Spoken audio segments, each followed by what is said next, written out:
हाँ तो बच्चों क्लास 11th इकोनॉमिक्स में हमारा चल रहा था चैप्टर सप्लाई। और सप्लाई में भी हमने पढ़ाया था movement along the supply curve. अब मूवमेंट में तुम्हें ये बताया था, यहाँ पे आज दोबारा फिर एक बार रिवाइज कर रहा हूँ इसको।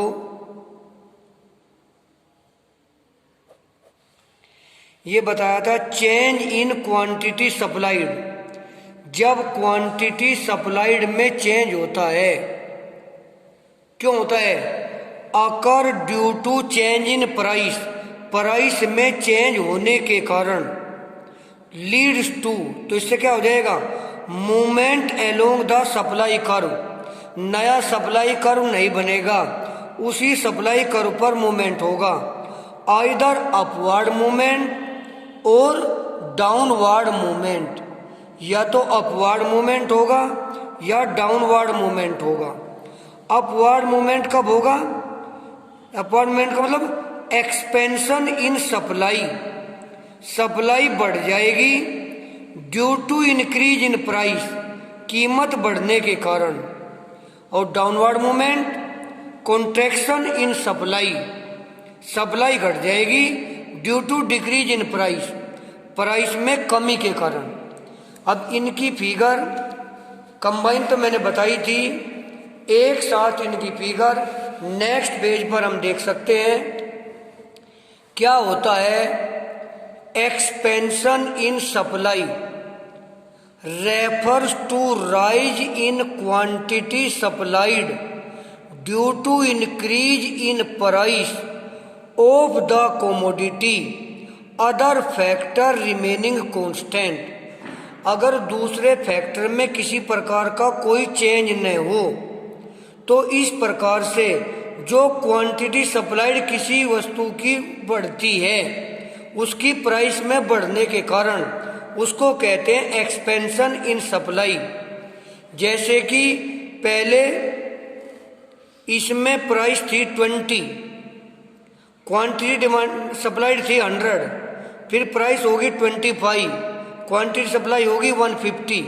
ग्राफ बनाएंगे, 100 पर क्वांटिटी प्राइस थी 50, क्वांटिटी सप्लाइड है 150, जब प्राइस है आपकी 25, यानी प्राइस के बढ़ने पर क्वांटिटी सप्लाइड बढ़ गई है, तो सप्लाई ये इसका मूवमेंट हो गया अपवर्ड। इसके विपरीत contraction in supply refers to a fall in quantity supplied due to decrease in price of the commodity, other factor remaining constant।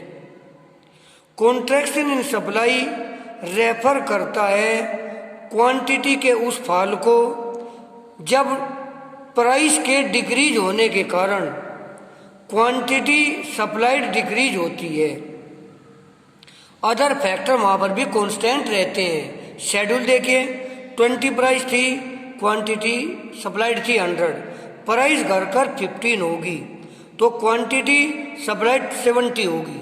क्योंकि मैंने पहले ही बताया था कि प्राइस और क्वांटिटी सप्लाइड में डायरेक्ट रिलेशनशिप होता है। प्राइस बढ़ने पर क्वांटिटी सप्लाइड बढ़ती है और प्राइस के घटने पर क्वांटिटी सप्लाइड घटती है।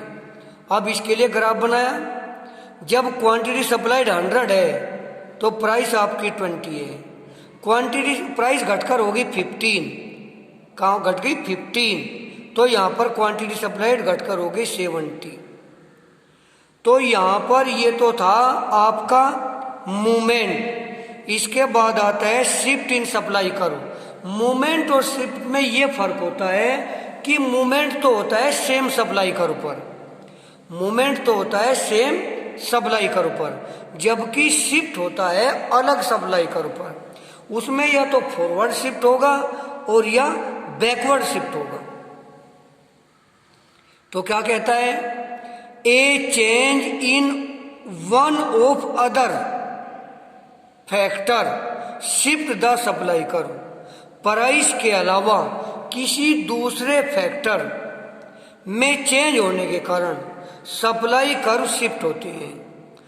उदाहरण के लिए टैक्स बढ़ गया तो कॉस्ट ऑफ प्रोडक्शन बढ़ जाएगी, यानी उत्पादन लागत बढ़ जाएगी। जब उत्पादन लागत बढ़ जाएगी तो फॉरवर्ड शिफ्ट हो जाएगा, नहीं बैकवर्ड शिफ्ट हो जाएगा। क्यों?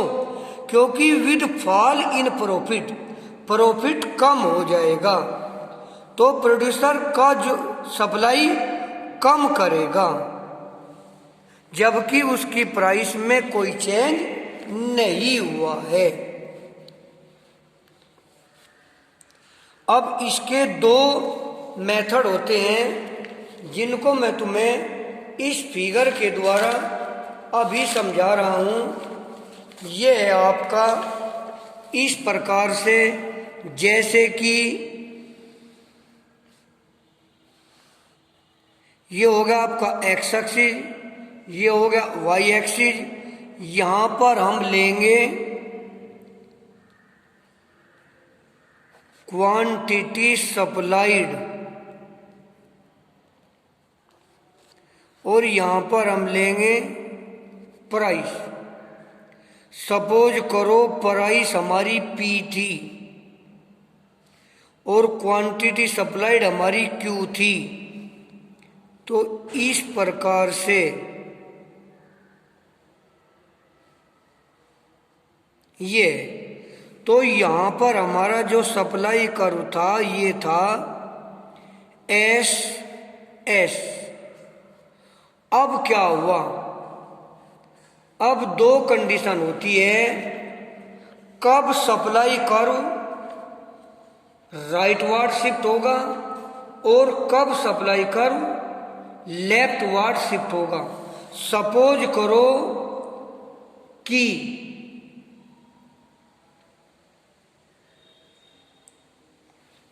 ये जो है आपके टैक्स बढ़ गए, टैक्स बढ़ गए तो टैक्स बढ़ने से कॉस्ट ऑफ प्रोडक्शन बढ़ गया। कॉस्ट ऑफ प्रोडक्शन बढ़ गया तो यानी कि उसका जो प्रॉफिट है वो घट गया है, प्रॉफिट घट गया है, प्राइस वही है। तो इस केस में क्या होगा? जब प्राइस चेंज नहीं होती है तो यहां पर सप्लाई कर्व शिफ्ट होगा, सप्लाई कर्व शिफ्ट होगा। तो दो शिफ्ट होंगे, एक तो होगा फॉरवर्ड शिफ्ट S1 S1 और एक शिफ्ट होता है बैकवर्ड शिफ्ट या लेफ्टवर्ड शिफ्ट और पहला था राइटवर्ड शिफ्ट। तो यहां पर दो हमारी कंडीशन होती है, होंगी कैसे? होंगी इस प्रकार से, इंक्रीज इन सप्लाई कब होती है? इंक्रीज इन सप्लाई तब होगी, increase in supply refers to a rise in the supply of a commodity cause due to any factor other than on its price. उसी सेम प्राइस पर जब supply remain same even and lower price, it leads to rightward shift. जैसे कि आपका suppose करो कि price थी 20 तो सप्लाई थी आपकी 100, फिर प्राइस आपकी 20 और सप्लाई है 150। अब प्राइस आपकी 20 यानी कि ये प्राइस है आपकी 20 और क्वांटिटी सप्लाइड है 100। कितनी है? 100। अब आपकी प्राइस 20 की 20 है और क्वांटिटी सप्लाइड आपकी 150 होगी, ये हो गया 150। तो यहां पर आपका कर्व यहां से ये जाएगा यहां पर, तो इस पॉइंट से सप्लाई कर्व बन जाएगा आपका ये। दूसरी कंडीशन, आपकी प्राइस और क्वांटिटी सप्लाइड, प्राइस आपकी 20, क्वांटिटी सप्लाइड 100। अब प्राइस आपकी कोई चेंज नहीं हुई, क्वांटिटी सप्लाइड होगी 70। तो यहाँ पर क्या होगा, ये सपोज करो कि ये यहाँ पर 70 है, तो यहाँ पर ये इतनी है। तो ऐसा क्यों होता है, ये क्यों शिफ्ट होती है? ये इसके शिफ्ट होने के कई कारण हैं। वे कारण मैं तुम्हें अभी बता रहा हूं। ये फिगर तुम्हारी समझ में आ गई होगी। अब देखिए इसके रीजन में क्या कहता है, various reason for shift in supply curve, change in price of other goods. उस गुड्स की प्राइस तो नहीं चेंज हुई, लेकिन अदर गुड्स की प्राइस चेंज हो जाए। Change in price of factor of production, यानी कच्चा माल, दूसरा सामान जो उसमें यूज होता है बनाने में, उसकी कीमत गड़बड़ जाए। Change in state of technology, technology में कोई परिवर्तन आ जाए। अच्छी टेक्नोलॉजी हो जाएगी तो राइटवर्ड शिफ्ट हो जाएगा, खराब टेक्नोलॉजी होगी तो लेफ्टवर्ड शिफ्ट हो जाएगा। चेंज इन टैक्सेशन, टैक्स में छूट दे देंगे तो राइटवर्ड शिफ्ट हो जाएगा, टैक्स ज़्यादा लग जाएगा तो लेफ्टवर्ड शिफ्ट हो जाएगा। Change in objective of firm, firm के किसी ऑब्जेक्टिव में चेंज हो जाना। Change in number of firm, firm बढ़ जाएंगी तो बाजार में ज़्यादा सामान आने लगेगा उसी कीमत पर, तो राइटवर्ड शिफ्ट हो जाएगा। फर्म घट जाएंगी तो उसी कीमत पर बाजार में कम सामान आएगा तो लेफ्टवर्ड शिफ्ट हो जाएगी। Future expectation of change in price, भविष्य में कीमत बढ़ने या घटने के कारण, अगर उम्मीद यह है कि भविष्य में कीमत बढ़ेगी तो लोग उस चीज की ज्यादा कीमत बढ़ेगी भविष्य में, तो जो प्रोड्यूसर है, अगर भविष्य में कीमत बढ़ने की उम्मीद है तो जो प्रोड्यूसर है वो ऑटोमेटिकली अपनी सप्लाई कम कर देगा, उसी प्राइस पर सप्लाई कम हो जाएगी, तो सप्लाई कर्व बैकवर्ड शिफ्ट हो जाएगा। और अगर उसे दिखाई दे रहा है प्रोड्यूसर को कि in the near future price कम होगी, तो वो अभी सप्लाई को बढ़ा देगा ताकि अभी ज्यादा कीमत पर, उसी कीमत पर उसका ज्यादा सामान बिक सके। तो ये चीज ध्यान रखने की होती है जो मैंने आपको बताई।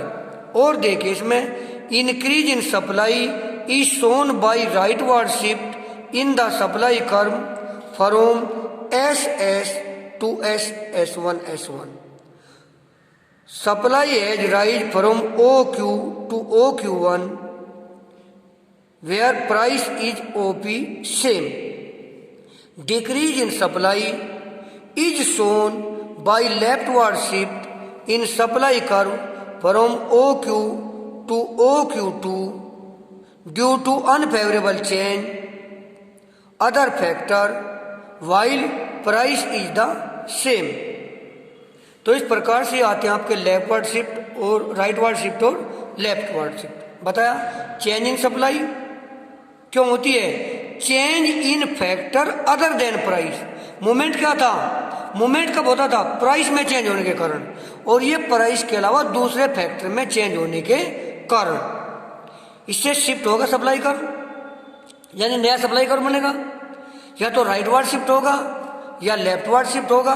राइटवर्ड शिफ्ट कब होगा, जब इंक्रीज इन सप्लाई होगी। लेफ्टवर्ड शिफ्ट कब होगा, जब डिक्रीज इन सप्लाई होगी। इसमें फेवरेबल चेंज होंगे अदर फैक्टर में, इसमें अनफेवरेबल चेंज होंगे अदर फैक्टर में। तो आज के लिए इतना ही रखेंगे क्योंकि वीडियो में से ज़्यादा नहीं पढ़ाया जा सकता। तो यहाँ तक इसको तैयार कर लें और मैं कुछ क्वेश्चन आंसर भी आपको बताऊंगा, उनको मैं भेज सकता हूँ, उनको भी आप कर लेंगे।